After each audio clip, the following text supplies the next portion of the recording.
हरे कृष्णा, राधे राधे। मेरे YouTube channel कथा रस में आपका स्वागत है। और आज मैं आपको संतोषी माता के व्रत की कथा सुनाने जा रही हूँ। एक गांव में एक बुढ़िया रहती थी जिसके 7 बेटे थे।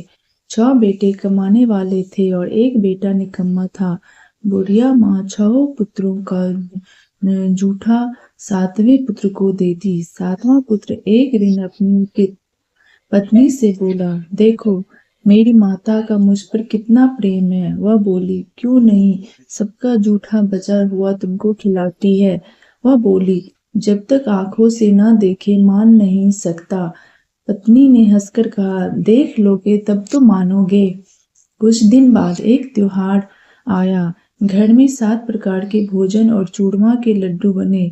वह पत्नी की बात को जांचने के लिए सिर दर्द का बहाना बनाकर पतला कपड़ा सिर पर ओढ़कर रसोई में जाकर सो गया और कपड़े में से ये सब देखता रहा।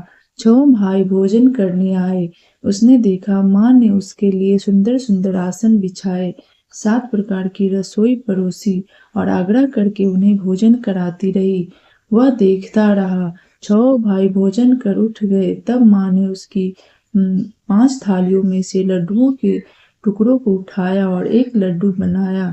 जूठन साफ कर माँ ने उसे पुकारा, उठ बेटा उठ, तेरे भाइयों ने भोजन कर लिया, तू भी उठकर भोजन कर ले।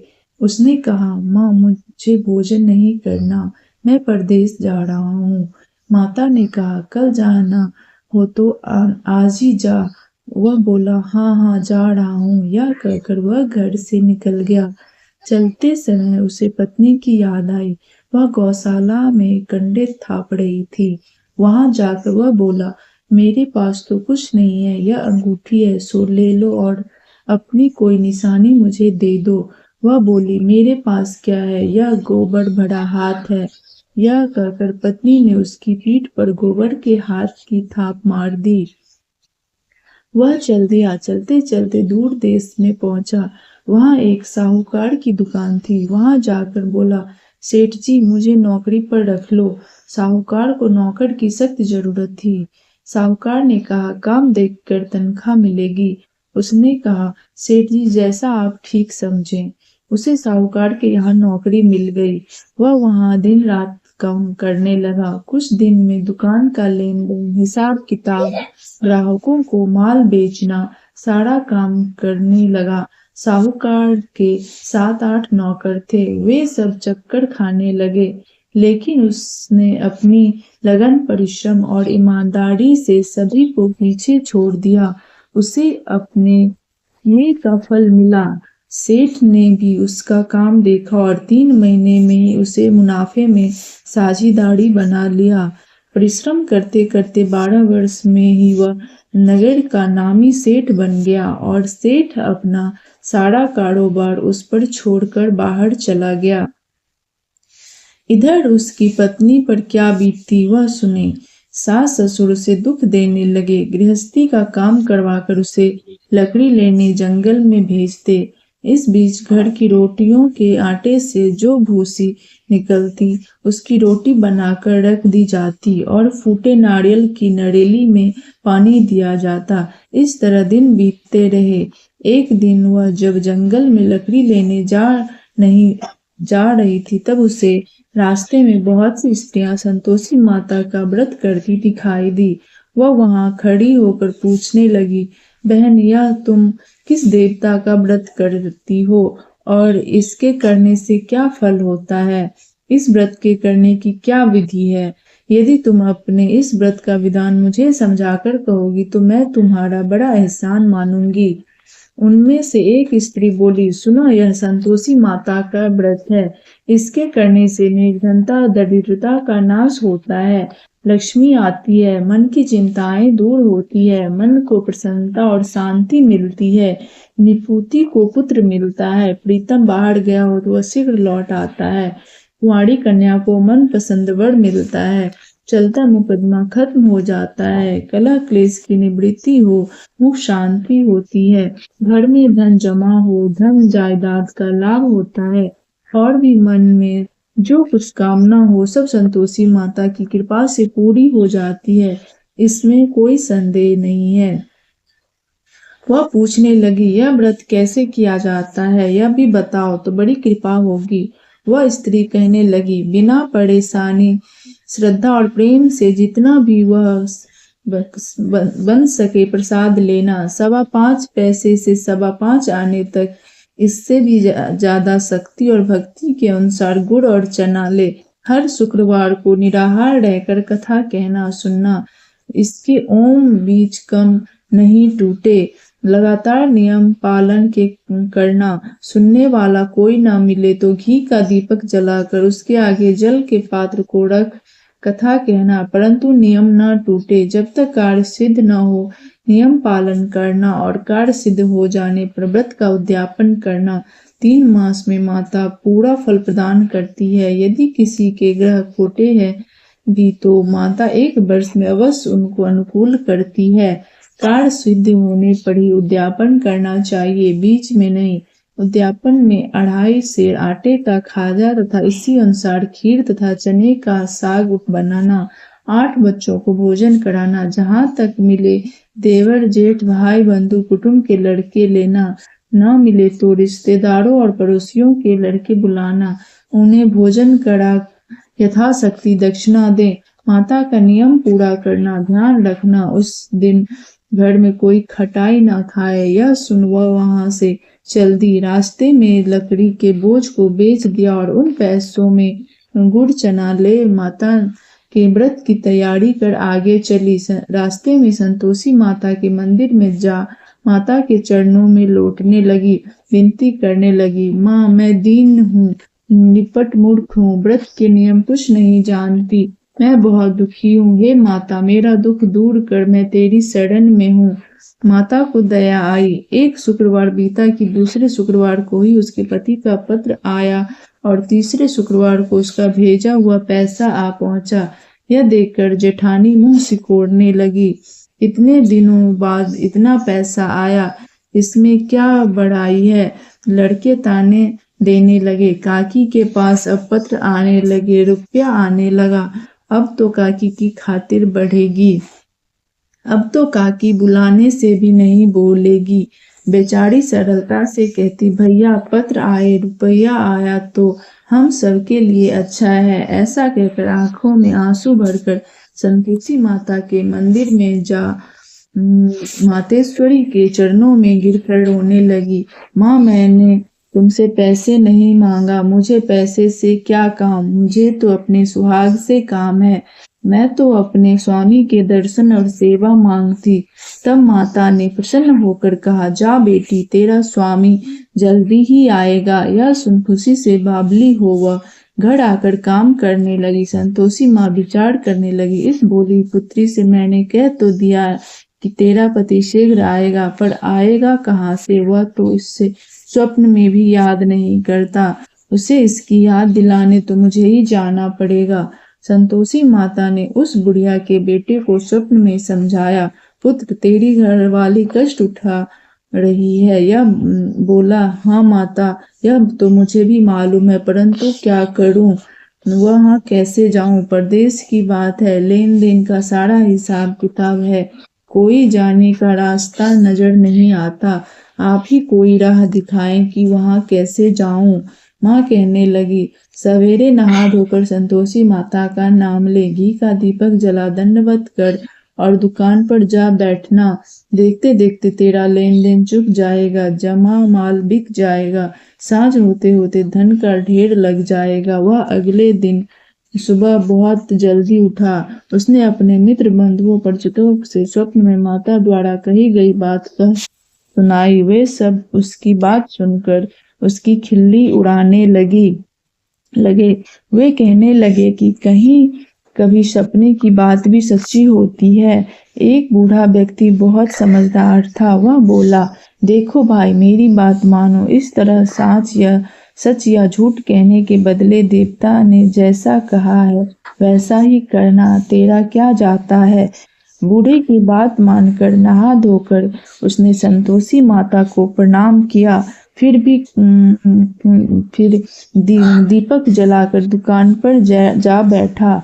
शाम तक धन का ढेर लग गया। वह हैरान हुआ, मन में संतोषी माता का नाम ले प्रसन्न हो घर जाने के वास्ते गहना कपड़ा व सामान खरीदने लगा। सब काम से निपट अपने घर को रवाना हुआ। उधर उसको पत्नी जंगल में लकड़ी लेने गई। उस लौटते वक्त थक जाने के कारण संतोषी माता के मंदिर पर विश्राम करने बैठ गई। यह तो उसका रोज रुकने का स्थान था। धूल उड़ती देख उसने माता से पूछा, हे माता, यह धूल कैसी उड़ रही है? माँ ने कहा, हे पुत्री, तेरा पति आ रहा है।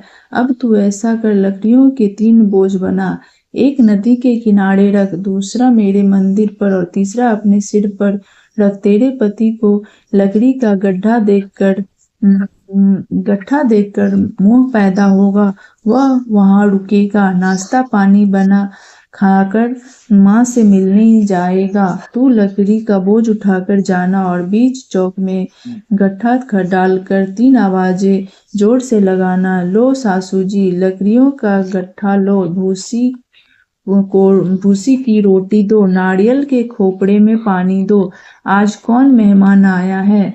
संतोषी माँ की बात सुनकर वह बहुत अच्छा माँ कहकर प्रसन्न मन से लकड़ियों के 3 बोझ बना लाई। एक नदी के तट पर, दूसरा माता के मंदिर पर रख।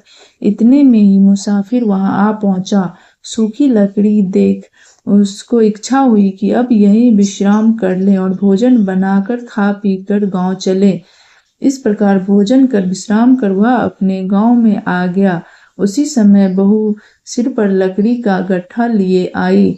उसने गट्ठा को आंगन में डाल जोर से 3 आवाजें दी, लो सासू जी, लकड़ी का गट्ठा लो, भूसी की रोटी दो, नारियल के खोपड़ में पानी दो, आज कौन मेहमान आया है? यह सुनकर सास ने अपने दिए हुए कष्टों को भुलाने के लिए कहा, बहू तू ऐसा क्यों कहती है? तेरा मालिक ही तो आया है। बैठ, मीठा भात खाकर कपड़े गहने पहन। पत्नी की आवाज सुनकर उसका स्वामी बाहर आया। उसके हाथ में पहनी अंगूठी देख व्याकुल हो गया। उसने माँ से पूछा, माँ यह कौन है? माँ बोली, बेटा तेरी पत्नी है। आज 12 वर्ष हो गए हैं। जब से तू गया है तब से सारे गांव में जानवर की तरह भटकती फिरती है, काम काज कुछ नहीं करती, 4 समय आकर खा जाती है। अब मुझे देखकर भूसी की रोटी और नारियल के खापड़े में पानी मांगती है। वह बोला, माँ मैंने इसे भी देखा है और तुम्हें भी। मुझे दूसरे घर की चाबी दो, मैं उसमें रहूंगा। ठीक है बेटा, जैसी तेरी मर्जी, कहकर माँ ने चाबी का गुच्छा बेटे के सामने रख दिया। उसने दूसरे घर को खोलकर सारा सामान जमाया। एक ही दिन में वहां राजा के महल जैसा ठाट बाट बन गया। अब क्या था, वह सुख भोगने लगी। अगला शुक्रवार उसके पति ने कहा, मुझे संतोषी माता का उद्यापन करना है। पति बोला, बहुत अच्छा, खुशी से कर लो। वह उद्यापन की तैयारी करने लगी। जेठ के लड़कों को भोजन के लिए कहने गई। उन्होंने मंजूर किया, परंतु पीछे से जेठानी ने अपने बच्चों को सिखलाया, देखो रे, भोजन के समय सब लोग खटाई मांगना, जिससे उसका उद्यापन पूरा न हो। लड़के भोजन करने आए, खीर पेट भरकर खाई, परंतु बात याद आते ही कहने लगा, हमें कुछ खटाई खाने को दो, खीर खाना हमें भाता नहीं, देखकर अरुचि होती है। लड़के उठ खड़े हुए, बोले, पैसे लाओ। भोली बहू कुछ जानती न थी, उसने उन्हें पैसे दे दिए।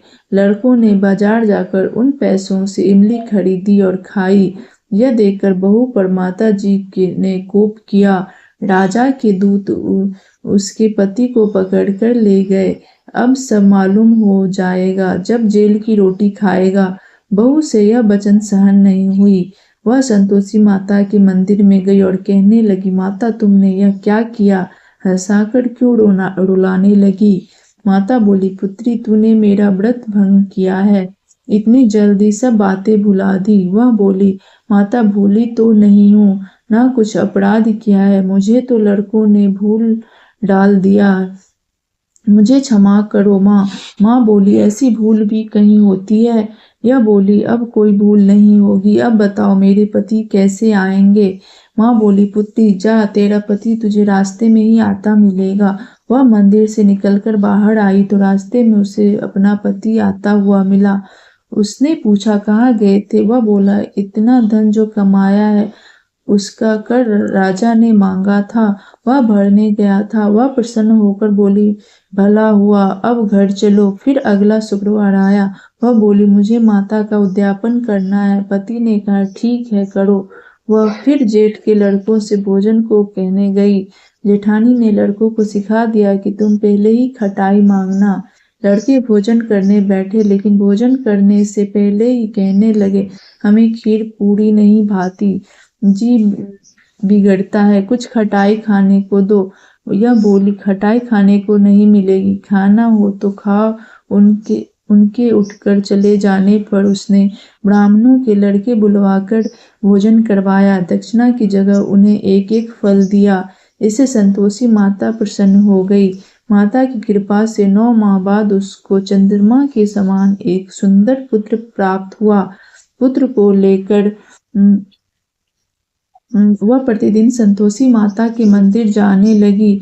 माँ ने सोचा कि यह रोज आती है, आज क्यों न मैं ही इसके घर चलूं, इसका आसरा देखूं तो सही। यह विचार कर माता ने भयानक रूप बनाया। गुड़ और चने से सना मुख, ऊपर से मुड़ के समान होंठ, उस पर मक्खियां भिनभिना रही थी। दहलीज में पैर रखते ही उसकी सास चिल्लाई, देखो रे, कोई चुड़ैल डाकिनी चली आ रही, लड़कों इसे भगाओ नहीं तो सबको खा जाएगी। बहू रोशनदार से देख रही थी। वही प्रसन्न हो उठी, आज मेरी माता मेरे घर आई है। यह कहकर दूध पीते बच्चे को गोद उतार दिया। इस पर उसकी सास क्रोध में भरकर बोली, अरे राण, इसे देखकर कैसी उतावली हुई है, जो बच्चे को पटक दिया। इतने में माँ के प्रताप से जहाँ देखो वहाँ लड़के ही लड़के नजर आने लगे। वह बोली, माँ जी, मैं जिनका व्रत करती हूँ यह वही संतोषी माता है।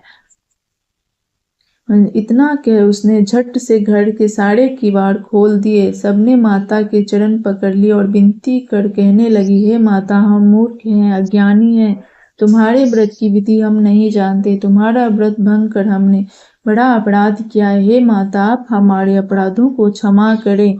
इस प्रकार बार बार कहने पर संतोषी माता प्रसन्न हुई। इसके बाद उसकी सास कहने लगी, हे संतोषी माता, आपने बहू को जैसा फल दिया वैसा सबको देना। जो यह कथा सुने या पढ़े उसका मनोरथ पूर्ण करना। बोलो संतोषी माता की जय। अगर ये कथा आपको अच्छी लगी हो तो आप मेरे YouTube चैनल को सब्सक्राइब करें। धन्यवाद।